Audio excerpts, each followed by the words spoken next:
ओकारं बिन्दुसंयुक्तं नित्यं ध्यायन्ति योगिनः कामदं मोक्षदं चैवे ओंकाराय नमो नमः।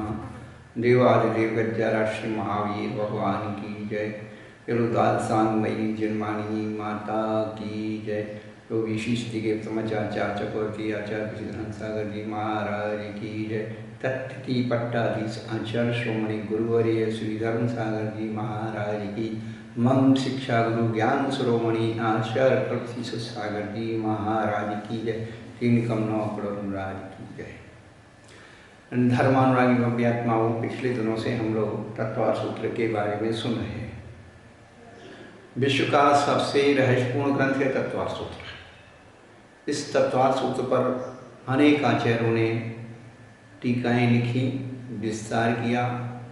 सबसे प्राचीन टीका गंधासी महाभाष्य स्वामी सुमध्वराचार्य ने लिखी थी, जो हम लोगों के प्रमाद से कहिए या सांप्रदायिकता से कहिए, ये हमारी वो टीका किस अग्नि की भेंट चढ़ गया, दीमक की भेंट चढ़ गया, कहाँ लुप्त हो गया पता नहीं। लेकिन वह टीका इतनी महत्वपूर्ण थी, उसके जो प्रमाण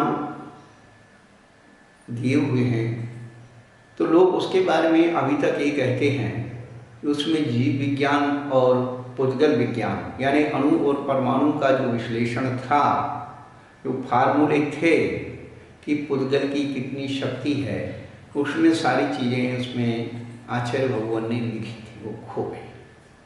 लेकिन हम सबका सौभाग्य इतना है कि 6वीं शताब्दी में पूज्यपाद आचार्य भगवान ने उन्हीं तत्वार सूत्र पर एक सर्वार्थ सिद्धि नाम की टीका लिखी, जो इतनी सुंदर टीका है, इतना सुंदर विश्लेषण है कि उसको पढ़ लेने के बाद ऐसा लगता है कि बाहर तो किसी चीज़ का अंत नहीं है, लेकिन अंदर की जितनी शंकाएं हैं वो सारी की सारी समाप्त हो जाती हैं। क्या हो? तो कहने का अभिप्राय है कि तत्वार सूत्र एक सर्वांग ग्रंथ है। बाहर जगत और अंतरंग जगत दोनों को जोड़ने वाला, दोनों का विश्लेषण करने वाला, हमारी प्राकृतिक शंकाओं के समाधान करने वाला, अंतरंग की जिज्ञासाओं को तृप्ति देने वाला ये तत्वार सूत्र ग्रंथ है। हम इस तत्वार सूत्र के ग्रंथ में जहाँ हमें समझ में आना चाहिए, जहाँ से हमें समझ में आना चाहिए, वहाँ से हम आप लोगों को बात बता रहे हैं। इसलिए हमने 6वें अध्याय से अपनी बात कहना प्रारंभ किया है, क्योंकि ये जो चीज़ है जो अपने पास है, 6वां अध्याय कर्म के आश्रय को बताने वाला विज्ञान है कि कर्म आता कैसे है, कौन लाता है, वो कैसे आता है, कौन लाता है, क्या कारण है उसको लाने में। यदि हम लोग कर्म के आश्रय और बंध के स्वरूप को समझ लें, पूरा जैन सिद्धांत समझ में आ जाएगा, बाहर को कुछ देखने की जरूरत ही नहीं। जो कुछ है अपने अंदर है, हमारे शरीर में, वचन में और मन के द्वारा ये एक्शन का रिएक्शन होता है। इसीलिए 6वें अध्याय का प्रारंभ पहले सूत्र से किया, शरीर वांग मन कर्म योगा। शरीर सबके पास है, दिखने में आ रहा है, वचन देख रहे हैं और मन से सोच रहे हैं। पिछले 2-3 दिनों से हम आपको शरीर, वचन और मन की महत्वता बता रहे हैं, और ये बार बार रिपीट इसलिए कर रहे हैं कि आपको अपने होने का होश हो जाए। ये जो हमें मिला, ये कहाँ से मिला है? ये बड़े पुण्य से मिला है। ये मनुष्य पर्याय पुण्य की पर्याय है, और विश्व के जितने भी दर्शन हैं सब ने मनुष्य पर्याय को प्रधान कहा, क्योंकि संसार में मनुष्य ही एक ऐसा प्राणी है जो संसार की हर वस्तु की कीमत रखता है। हीरा कितने का है, उसकी कीमत जौहरी बताता है। कौन सी वस्तु क्या भाव बिकना चाहिए? गाय तो कभी नहीं कहती मेरा दूध इस भाव बिको, मेरी खली इस भाव बिको। हीरा कभी नहीं कहता मैं लाख टके का हूं। तो इन सब की कीमत रखने वाला मनुष्य है। परंतु आश्चर्य यह है कि जो सब की कीमत रख रहा है वो खुद की कीमत भूला हुआ है। जिस दिन हमें खुद की कीमत पता लग जाएगी, संसार में ये दिखने वाली जो छोटी छोटी कीमती चीजें ना, ये अंदर से सारे झगड़े खत्म हो जाएंगे। देखिए आप, हमारे मन वचन काया में तुरंत कैसे एक्शन रिएक्शन होता है। कोई भी घर की एक चम्मच खो जाए, चम्मच मुझसे ज़्यादा कोई वो नहीं है, लेकिन फिर भी एक बार कहेंगे अरे चम्मच कहाँ गई, तो सोचेंगे अरे यार कचरे में तो नहीं चली गई, या जो भोजन का जो पानी निकलता है जैसे धान बोलते हैं क्या बोलते हैं, उसमें तो नहीं, उसमें हाथ डाल करके देखते हैं। कभी कभी वहाँ तक भी जहाँ धान फेंकने गए थे वहाँ तो नहीं निकल गई। एक सामान्य विकल्प से ये नहीं सोचे कि नौकरानी नहीं होगी, वो सुना नहीं, लेकिन आपके पैर की बिछिया उछाने की है और उलझ करके कहीं गिर गई, तो फिर उसमें थोड़ा प्रयास करते हैं, ढूंढते हैं, पलंग के नीचे ढूंढते हैं, थोड़े कपड़ों को झड़ा के देखते हैं, थोड़े कचरा को उसमें खोजते हैं कि इसमें तो नहीं चलेगी। बाथरूम में जाके देखते हैं कहीं वहाँ तो नहीं खो गई, तो दो चार जगह खोजते हैं, खोजने की कोशिश करते हैं और सामान्य रूप से कह देते कि अरे वो जैसे से कहीं खो गई दिख जाए तो बताते हैं। लेकिन आपके सोने की अंगूठी खो जाए, अब आप सोने की अंगूठी खो जाए और आप खोई नहीं है, आपने परमात्मा से कहीं रख दी। पहली बात तो यह कि आपने अपने परमात्मा से कहीं रख दी। अब आपका मन और जो है वचन क्या क्या वाइब्रेशंस लेता है। सबसे पहले आप उसे ढूंढने की कोशिश करते हैं, जहाँ जहाँ स्थान पर आप गए थे, प्रयोग किया था, उस स्थान पर देखते हैं। फिर किसी से पूछने की कोशिश करते हैं कि कहीं मेरी अंगूठी खो गई है, ढूंढवा दो। फिर जब नहीं मिलती है तो एक शंका हो जाती है नौकरानी पर, नौकर पर, कि कहीं उसने तो नहीं दी। जब आपको नौकर नौकरानी पर विश्वास होता है, आप वैसे तो देखो संयुक्त परिवार बचे नहीं, लेकिन फिर भी ये हो जाता है जिनके हैं, अरे देवरानी ने तो नहीं उठा ली, जेठानी ने नहीं उठा ली, सासू ने तो नहीं ली। पहले स्त्री जाति का स्त्री जाति पर परिवर्तन होता है। फिर जब ये लगता है कि कोई उसका देवर जेठ और आदमी व्यसनी हो, तो फिर लगता है कहीं ऐसा तो नहीं हो कि मेरे देवर जी ले गए हो शराब पी ली हो, जेठ जी ले गए हो वो शराब जुआ खेल लिया हो। और फिर कभी जब देवर जेठ नहीं है और आदमी है, तो फिर यदि उसकी उल्टी चाल है, फिर आदमी पर कि यही जो है बीच गया। यहाँ तक तो ठीक है, लेकिन हमने वर्तमान युग में पढ़ा है कि मुनराज आहार करने आए और सेठ जी ने हार के द्वारा मुनराज को पड़गा और हार वहीं रख दिया और आहार दिया। अब जो है आहार के बाद मुनराज तो चले गए, हार नहीं मिला, तो फिर क्या हुआ? सेठ जी को शंका हो गई कि मुनराज ही आहार जो हार उठा के ले गए। आप देखिए, आप वर्तमान युग पढ़िए। अब सेठ जी गुस्से में भर करके जाते हैं मुनराज के पास डंडा लेकर के। अब मुनराज तो वृक्ष के नीचे ध्यान कर रहे थे, वहीं पास में एक मोर बैठा हुआ था। वो सेठ ने डंडा मारा तो वो पलटी खा करके मोर को लग गया, और मोर को लगते ही उसकी गर्दन से वो हार निकल गया। तो कहने का अभिप्राय, हमारी जो मनवचन काय की वृत्तियां हैं वो कितनी वाइब्रेट हो जाती हैं, निर्दोष को भी सदोषी बना देती हैं। ये कसायों के प्रभाव है। तो हम वहां बता रहे कि जो शरीर वचन और मन, इनके द्वारा कर्म यानी क्रिया का जो योग यानी संबंध होता है, सा आश्रवा वही आश्रव है। और शुभा पुण्य से शुभा पाप से, शुभ से पुण्य का आश्रव होता है और अशुभ से पाप का होता है। अब इन पुण्य और पाप के आश्रव में भी सा कषायः कषायोः साम्प्रायिक सा कषाय आ कषाय साम्प्रायिक इर्यापद, ये 4 शब्द हैं। 4 को 2 में घटित करना है। सांप्रायिक को जो है ना सांप्रायिक, तो सा कषाय को सांप्रायिक कहते हैं और अकषाय को ईर्यापद कहते हैं। कल बताया था जो कषाय सहित है उसको सांप्रायिक। सांप्रायिक कहाँ तक चलता है? सूक्ष्म योग यानी 10वें गुणस्थान तक। सूक्ष्म सांप्राय नाम का गुणस्थान बताया चलो, तो 10वें गुणस्थान तक कषाय चलती है और ईर्यापद चलता है अकषाय से। ईर्यापद 11वां 12वां 13वां 14वां, ये 4 गुणस्थान ईर्यापद कहे जाते हैं। इनमें ईर्यापद आश्रव होता है। कहने का अभिप्राय है कि 3 गुणस्थान में अब अयोग हो जाता है तो वहाँ आश्रव नहीं होता है। 14वें में आश्रव नहीं होता है कि वो अयोग हो गया।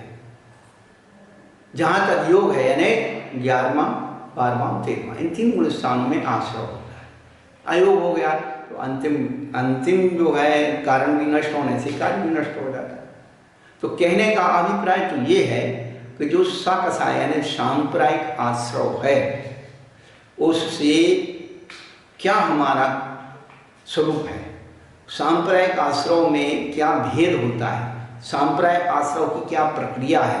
अब ये सांप्रायिक आश्रव भी शुभ और अशुभ 2 में परिवर्तित होगा। कल हमने एक संक्षेप से थोड़ा बताया था। तो जो आगे उन्होंने बताया 5वें नंबर सूत्र में, इंद्रिय कषाया व्रतक्रिया पंचचतुः पंच पंचविंशति संख्या पूर्वस्य भेदाः। पूर्वस्य यानी पूर्व आश्रव के यानी सांप्रायिक आश्रव के भेद हैं। कौन कौन से? इंद्रिय कषाय अव्रत क्रिया, ये 4 शब्द हैं और आगे 4 संख्या है, 5 4 5 और 25। ये पहले समझ लो, सूत्र को समझने की कोशिश करो। इंद्रिय 5 होती हैं, कषाय 4 हैं, अव्रत 5 हैं, क्रिया 25 है। तो जब हमारी ये 5 इंद्रियां अशुभ में परिवर्तन करती हैं, विषय कषाय के प्रति इनका रुझान होता है, तो नियम से अशुभ का आश्रव होता है। और जब ये इंद्रियां शुभ का प्रवर्तन करती हैं तो पुण्य का आश्रव होता है। कल हमने अभिषेक पाठ का एक छंद आपको बोला था, जो आप लोग आजकल हिंदी के पढ़ते हैं। चलो कुछ तो कर रहे हैं लोग। पावन मेरे नयन भई तुम दर्शते, पावन पानी भई, पावन पानी भई तुम चरणनि परसते,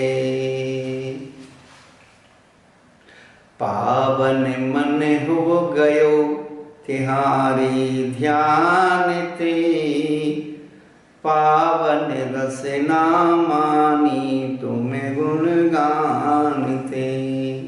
इस छंद को जब हमने बड़े गौर से पढ़ा तो इसमें बड़ा आनंद आया मुझे कि पावन मेरे नयन भई तुम दरसते। प्रभु मेरे नयन जो है पवित्र हो गए, आपके दर्शन करने मात्र से मेरे नयन पवित्र हो गए। दर्शनम देव देवस्य दर्शनम पापनाशनम दर्शनम स्वर्ग सोपानाम दर्शनम मोक्ष साधनम। कितनी बड़ी बात है। केवल दर्शन करने मात्र से, जैन दर्शन का जो दर्शन है ये विचित्र दर्शन है। और पावन पानी भये तुम चरणन परसते, आपके चरणों का स्पर्श करने से, देखिए आप भगवान की जो मूर्ति है, साक्षात तीर्थंकर का संभूषण में कोई स्पर्श नहीं कर पाता, मूर्ति का ही स्पर्श होता है, प्रतिमा का ही स्पर्श होता है। तो हमारे हाथ भी पवित्र हो गए प्रभु आपके चरणों का स्पर्श करने से। लेकिन अब ये 10-20 साल में मंदिरों में मूल वेदी 8 बजे बंद। क्यों? चरण छूने की अब पैसे लगने लगे। पुण्य कमाने के जो धर्म स्थान थे वो सब पैसे कमाने के लिए बन गए। हम ज्यादा कुछ नहीं बोले, आप सब समझदार हैं कि जिन हाथों के स्पर्श करने से, चरणों का स्पर्श, जिन हाथों से भगवान के चरणों का स्पर्श करना चाहिए था, उससे वो पवित्र हो रहे थे, उनके भैया अब भगवान के चरण छूने के लिए पैसे लगेंगे। कितना कठिन हो गया, परमात्मा बनना बहुत कठिन हो। और पावन रचना भई तुम गुणगान थे। भगवान का गुणानुवाद करने से जीव भी पवित्र हो गई। अब कौन गा रहा है भगवान का गुणगान? मैं शुद्धात्मा हूं, बहुत मुश्किल है। आत्मा का गुणगान हो रहा है, प्रभु का गुणगान समाप्त हो गया। और पावन मन हो गयो तुम्हारे ध्यान से। अब कहते भगवत तुम्हारे ध्यान से हमारा मन पवित्र होता है, तो भगवान का ध्यान छोड़ दिया। शुद्धोहम बुद्धोहम नित्योहम निरंजनोहम है, अहम ब्रह्मास्मि। वही रावण जो कहता था कि मैं इस संसार का भगवान हूं और मेरे सिवा कोई भगवान हो ही नहीं सकता, ये सब कहते स्वयं बुद्ध भगवान बन गए घर घर में, कल्याण कैसे होगा? फिर मैंने विचार किया कि 2 चीजें छूट गई। एक जो है घ्राण छूट गई और दूसरा कर्म छूट गया। अब छंद है, कवि है, उसकी कल्पना है, लेकिन आपको एक बात बता दें कि घ्राण कैसे पावन हो गई और कर्म कैसे पावन हो गए। तो आप जो है राजस्थान में श्री महावीर अक्षय क्षेत्र में चले गए। आज भी भगवान के चरणों में केसर चढ़ती है, भगवान के चरणों के समीप में पुष्प रखे जाते हैं। प्राचीन काल की परंपरा रही है, पूज्यपाद आचार्य ने लिखा है, हम आपको बताएंगे, प्रमाण देंगे, अपने मन से कुछ नहीं बोलने वाले। तो जो मंदिर में चंदन की पुष्प की जो सुगंधी होती थी, जिस चंदन को पुष्प को भगवान के चरणों में चढ़ा करके, माला को चढ़ा करके व्यक्ति अपने ऊपर अंगीकार करता था, उस सुगंधी से क्या घ्राण भी पवित्र हो जाती थी। और धवल मंगल गान रवाकुले, रव आकुले, ध्वनि से गुंजायमान, उससे कर्ण भी पवित्र हो जाते। ये 5 इंद्रियों की पवित्रता आज पाश्चात्य संस्कृति सुनते हैं, फूहड़ गाने सुनते हैं, उससे पाप का आश्रय हो रहा है। हम लोग क्या करें है? और दुनिया भर के सेंट शैम्पू जो है मांसाहारी जीवों के कलेवर के बनते हैं, उनको अपने कपड़ों पर छिड़कते हैं और आनंदित होते हैं। भगवान के चरणों का लगा हुआ केसर है, चंदन है, ये मंदिरों में खत्म हो गया। हम भी भगवान के चरणों में तो बहुत दूर की बात है, मंदिर में ही खत्म हो गया। असली केसर नहीं मिलती है, असली चंदन नहीं मिलता है। 50 वर्ष पूर्व हमने स्वयं अपने जीवन में अनुभव किया, मंदिरों में बिल्कुल शुद्ध चंदन के इकट्ठे हुआ करते थे, केसर हुआ करती थी। पुराने लोग याद रखो, याद कर लो अपने मंदिर को, जैसे ही सुबह शाम मंदिर में घुसते थे, उस खुशबू से ऐसा लगता था यहीं 10 मिनट बैठे रहो। वो सुगंधी नाक से अंदर जाती थी, मन और मस्तिष्क को पवित्र करती थी। वह धूप, दशांग धूप जलती थी, एस्टरलाइज हो जाता था व्यक्ति। अब कुछ नहीं बचा, मन करता है 2 मिनट में जल्दी भागो। एसी लग गए, पंखी लग गई, बढ़िया बढ़िया सब कुछ हो गया। और 50 साल पहले मालूम आपको एक रहस्य की बात बता देते हैं कि 50 साल पहले मंदिरों में ये बात होती थी। देखो, मैं किसी संत पंत ग्रंथ की बात नहीं कर रहा हूँ, आपके जीवन की अनुभव की बात कर रहा हूँ। आपने स्वयं देखा होगा 50 साल पहले कि जिस मंदिर में लोग बैठ के पूजा करते हैं वो 20पंथी है। जिस मंदिर में लोग वेदी पर, उस संदली पर खड़े होकर पूजा करते हैं वो 13पंथी है। अब ये हो गया, न वो बैठे में रहे न वो खड़े में रहे, कुर्सी टेबल पर। और ये 10-20 साल के अंदर सारे मंदिर चर्च बन जाएंगे। बस वहाँ पर एक टेबल होगी, कुर्सी होगी और उसमें एक रैक होगी, आप अपनी जनमानी रखो बिल्कुल रिजर्व बैंक जैसे, और आप अपनी आराधना करो। कोई ना नीचे बैठेगा ना वो खड़ा रहेगा, क्योंकि शरीर में जो है इतनी विकृतियाँ बीमारियाँ हो गई। खैर इन सब चीज़ों से मेरा कोई इंटरेस्ट नहीं है, मेरा इंटरेस्ट आचार्यों की बात बताने में है। तो हम आपको जो बात बता रहे हैं कि जो संगीतमय पूजन हुआ करती थी प्राचीन काल में, क्या संगीत किसे कहते हैं? जिसमें नाचना, गाना और बजाना होता है। नाचत ताल मृदंग बजाए, आदिनाथ के चरण कमल को बल बल जाऊं मन बचका, एक करुणा निधि भव दुख में टू याते में पूजू प्रभु पाए। जो संगीत में आज भी दक्षिण भारत का जब इतिहास हम देखते हैं, आज तो बहुत जगह संगीत खो गया। बेलगोल में आपको बता रहे हैं, श्री गोमटेश बाहुबली भगवान के अभिषेक का जल जब नीचे मठ से जाता है तो संगीतमय वाद्यमय यंत्रों के द्वारा बजते हुए जुलूस के साथ वहाँ के पुजारी बढ़िया कलश सजा करके और लेकर के जाते हैं। और जब ऊपर पहुँच जाते हैं तो जब अभिषेक शुरू होता है तो अभी वहाँ संगीत पूर्वक अभिषेक होता है। हमने पट्ट महादेवी शांतला को पढ़ा कि पट्ट महादेवी शांतला जो लगभग 900 वर्ष पूर्व हुई है, वह जब भी स्वर्ण में बोल जाती थी तो भगवान के चरणों में जो नृत्य करती थी तो ऐसा लगता था कि साक्षात सची रानी उस चौक में नाच रही। वो सारी चीजें हमने भगवान की भक्ति की, नाच गान की, वो सारी चीजें कहाँ चली गई? अब आपको कहाँ बता दें। पंथों में पूजा गई कम होता है, उससे ज़्यादा घ्राण, फिर ये रसना चखना, फिर उसके बाद अंत में स्पर्श। क्रम ऐसा उल्टा चलाया हुआ। ये कितना मनोवैज्ञानिक आचार्यों का दर्शन है। एक एक चीज को जो हम रिसर्च में जाते हैं हमें अंदर में बड़ी खुशी। कल भी हमने आपको बताया, एक नोबेल पुरस्कार प्राप्त करने वाला केवल एक पुद्गल परमाणु पर करता है रिसर्च, तो वो अपने आप को खुशी अनुभव करता है। तो जब हम आध्यात्मिक धरा पर अपने आचार्यों की वाणी का रिसर्च करते हैं, कितना आनंद उत्पन्न होता है, ये तो करते हैं वो ही जानते हैं, हर व्यक्ति को नहीं। लेकिन ध्यान रखना, उस व्यक्ति का आनंद उस व्यक्ति के साथ तो है ही, लेकिन उस व्यक्ति का आनंद दूसरों के लिए कैसे है? जिन जिन व्यक्तियों ने जो जो रिसर्च किया वो तो अपने जीवन काल में करके लिख करके छोड़ करके चले गए, लेकिन उसका लाभ आज सारा विश्व उठा रहा है। उस शक्ति का प्रयोग,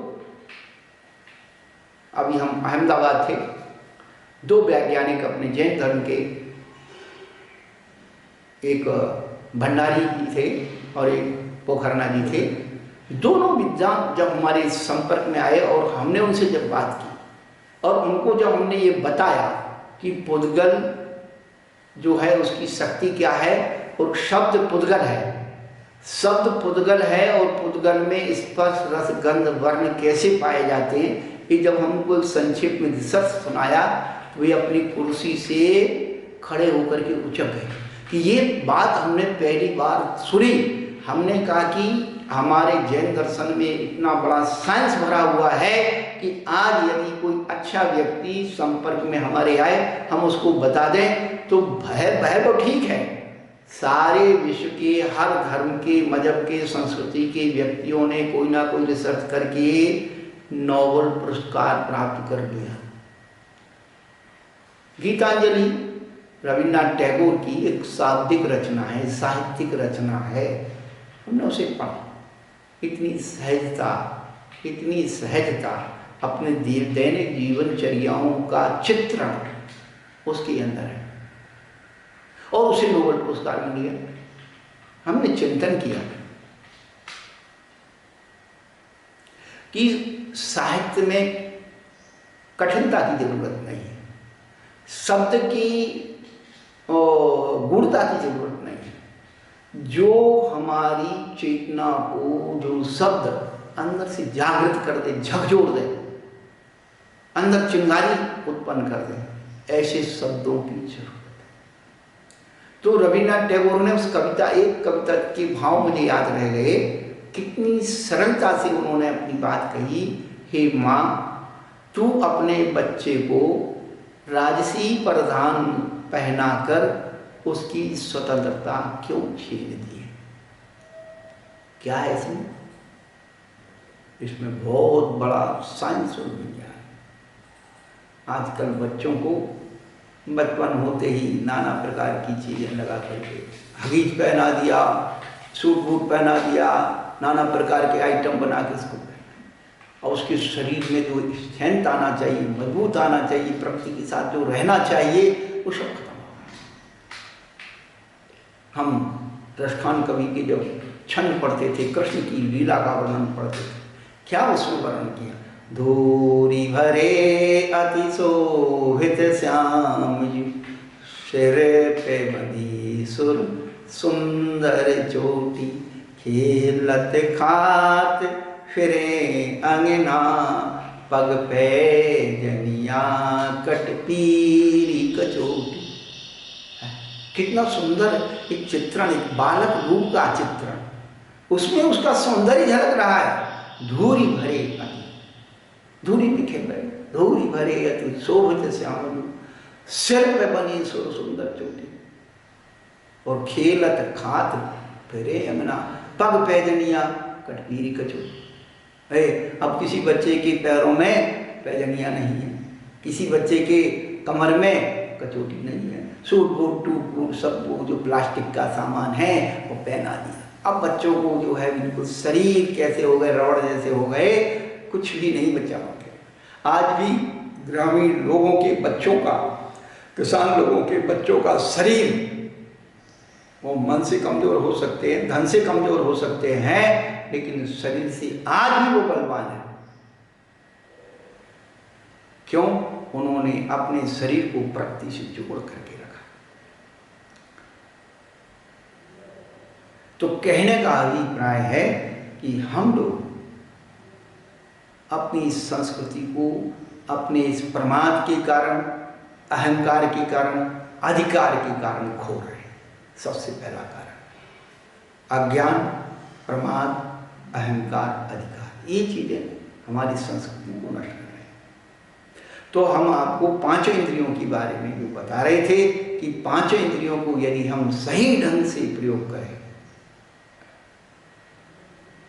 हमने आपको गंध की बात बताई, पुष्प की बात बताई, घ्राण की बात बताई, आपको लग रहा होगा कि महाराज कुछ पंतवाद की बात कर रहे हैं। नहीं, अमृतचंद सूरी जिन्हें तत्वार सार ग्रंथ लिखा है, उसमें असो नाम कर्म के आश्रम में क्या लिखा है आप पढ़िए जाकर। चैत्यस्य गंध धूप माल्यादि मोषणम, जो जिनेन्द्र भगवान के आगे रखी हुई सामग्री कौन कौन सी? गंध, धूप और माला को चुराता है या चढ़ाने से मना करता है, नियम से असुर नाम कर्म के आश्रव का कारण बनता है। हम अभी आगे आश्रव तत्व के बारे में ही बताएंगे और उसमें सारी बातें खोल देंगे, लेकिन प्रसंगानुसार आपको बताते रहना चाहिए, ये हमारा दायित्व और कर्तव्य है। तो यदि हम जैन दर्शन के इन सूत्रों का रिसर्च करें तो नोबेल पुरस्कार आज भी मिल सकता है। हम आपको वो बात बता रहे हैं कि हमें इतनी खुशी होती है, ये विश्व का नोबेल पुरस्कार नहीं चाहिए हमें, तो हमारे पूज्यपाद आचार्य का ये तत्व एक रहस्य हमारे जीवन में अवतरित हो। तो इंद्रियों के बारे में बताया था, और कषायों के बारे में ये चारों कषाय, अनंतानुबंधी, अप्रत्याख्यान, प्रत्याख्यान और संजलन। अनंतानुबंधी स्व पर नाशक, एक अग्नि जो स्वयं के शरीर को, तन मन धन को जलाती है और दूसरों के को जला देती है, ये क्या होती है? अनंतानुबंधी कषाय। और अप्रत्याख्यान कषाय क्या होती? स्व और पर का उपकार नहीं करती है, हानि तो नहीं करती लेकिन उपकार भी नहीं करती। ऐसे अवृत सम्यक दृष्टि की, अलाव तापने जैसी अग्नि अपना भी उपकार नहीं कर रही लेकिन दूसरे का भी उपकार नहीं कर रही। और तीसरी है प्रत्याख्यान, जो क्या करती है, दूसरे का उपकार करती है। नहीं, उससे दूसरे का उपकार हो या नहीं हो, ये आपको एक बात बता दें। जो रसोई घर की अग्नि है, रसोई घर की अग्नि, उसका मतलब है जो गृहिणी रसोई बनाती है और रसोई बना करके अतिथियों को खिलाती है, अतिथियों को दान देती है और स्वयं खाती है, उससे दूसरे का उपकार हो या नहीं हो गारंटी नहीं है, लेकिन स्वयं का उपकार जरूर होता है, ये गारंटी है। क्यों कि दान देने वाला तो हमें पात्र मान करके दान देता है और अपना कल्याण कर लेता है, और जो है दान अभक्त मिथ्या दृष्टि भी उस आहार को लेकर के अपना उपकार नहीं कर पाता, लेकिन उसको दान देने वाला, उस मुद्रा का श्रद्धानी, उसका कल्याण जरूर होता है। इसीलिए प्रत्याख्यान कसाय स्वयं का उपकार करती है, दूसरे का उपकार हो या नहीं हो ये जरूरी नहीं है। आचार्य गुरुदेव धर्म सागर जी महाराज हमेशा यही कहते थे, अरे भाई ते साधु बन गया, साधु खानकेली बन गया, आत्मकल्याण करो। अरे श्रावक तो तुझे साधु मान करके आहार देता है, अपना कल्याण कर देगा, और यदि तू श्रावक का भोजन करके और कल्याण नहीं करेगा तो डंडे पड़ेंगे, डंडे, ऐसे ही बोलते थे, देसी भाषा में बोलते थे। तो कितना अच्छा विज्ञान है। और जो संजलन कसाय है वो जलता हुआ दीपक, साधु की कसाय जो है संजलन कसाय जलते हुए दीपक के समान, जो स्वयं उजाले में रहता है और दूसरों को भी उजाले में रखता है, उसका नाम दीपक है, वह हमारा कल्याण का भाई है। तो आपको विशिष्ट बात ये बतानी है कि जो कसाय है वो कल्याण का कारण कैसे है, शुभ क्या कारण कैसे है। तो आचार्य भगवान ने लिखा है कि जो तीर्थंकर प्रकृति है, जो सम्यक दृष्टि जीवात्माएं चौथे गुणस्थान वाले क्या करते हैं, तीव्र शुभ संक्लेश के कारण, तीव्र शुभ संक्लेश के साथ 16 कारण भावनाएं, केवली शुभ केवली के पाद मूल में 16 कारण भावनाएं भाते हैं। लिखा है आचार्य ने तीव्र शुभ संक्लेश, चौथा 5